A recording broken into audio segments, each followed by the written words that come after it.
అందరికీ నమస్కారం. సర్వే జన సుఖినో భవంతు, సర్వ లోక సుఖినో భవంతు అంటే ప్రపంచం అంతా సుఖంగా ఉండాలి, అందులో నేనుండాలి అని అనుకునే వ్యక్తిత్వం నారా చంద్రబాబు నాయుడు గారిదని మీకు నేను తెలియజేసుకుంటున్నాను. ఎందుకంటే అందరి సంక్షేమం చూసే వ్యక్తి నారా చంద్రబాబు నాయుడు గారు.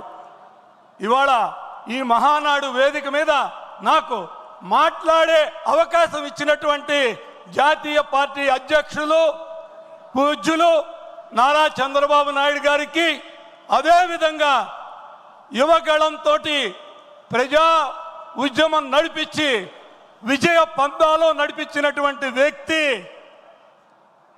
హెచ్ఆర్డి మినిస్టర్ నారా లోకేష్ గారికి నేను కృతజ్ఞతలు తెలియజేసుకుంటున్నాను. ఇంకా గత ప్రభుత్వంలో జరిగినటువంటి దాడులు బ్రాహ్మణుల మీద, అదేవిధంగా హిందూ మతం మీద వాళ్ళు చేసినటువంటి దాడుల గురించి చెప్తే నాకు ఇచ్చినటువంటి సమయం పూర్తయిపోతుంది. అందుకని నేను అవన్నిటి చుట్టూ కూడా పోవటం లేదు. కొన్ని మాత్రం మీ దృష్టికి తీసుకురావాలనుకుంటున్నాను. ఆ రోజున వాళ్ళు చేసింది ఏంటంటే భక్తులను దేవుడికి దూరం చేశారు. అదేవిధంగా దేవాలయాలలో వాళ్ళు హుండీలు మాయం చేశారు. అదేవిధంగా దేవాలయాల్లో విగ్రహాలు మాయం చేశారు. అదేవిధంగా కనకదుర్గమ్మ వారి వెండి సింహాలను దొంగిలించారు. అదేవిధంగా టీటీడీలో చివరికి ఎంతో భక్తితో ఇచ్చే తల నీలాలను కూడా అమ్ముకున్నటువంటి ప్రభుత్వం జగన్మోహన్ రెడ్డి ప్రభుత్వం. ఒక్కసారి మీరు ఆలోచించండి. తిరుపతిలో వాళ్ళు చేసినటువంటి అగాచారాలు, రకరకాలటువంటి వ్యవహారాలు ఒక్కసారి చూస్తే ఎంతో మనసు బాధేస్తుంది. చివరికి ప్రసాదం, ఎంతో భక్తితో భావించే ప్రసాదంలో కూడా కల్తీ నెయ్యి వాడి ప్రసాదాన్ని కూడా భక్తులకు దూరం చేసే పరిస్థితి.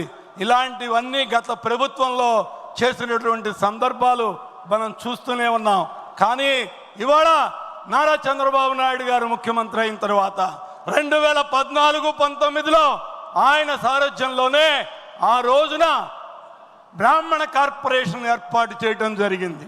బ్రాహ్మణ కార్పొరేషన్ ద్వారా 163,000 కుటుంబాలకి సహాయం చేయటం జరిగింది గత మన ప్రభుత్వంలో. కానీ 2019-24లో వాళ్ళు ఈ బ్రాహ్మణ కార్పొరేషన్ నిర్వీర్యం చేశారు. ఒక్క వ్యక్తికి కూడా ఎటువంటి సహాయం అందినటువంటి సందర్భం లేదు.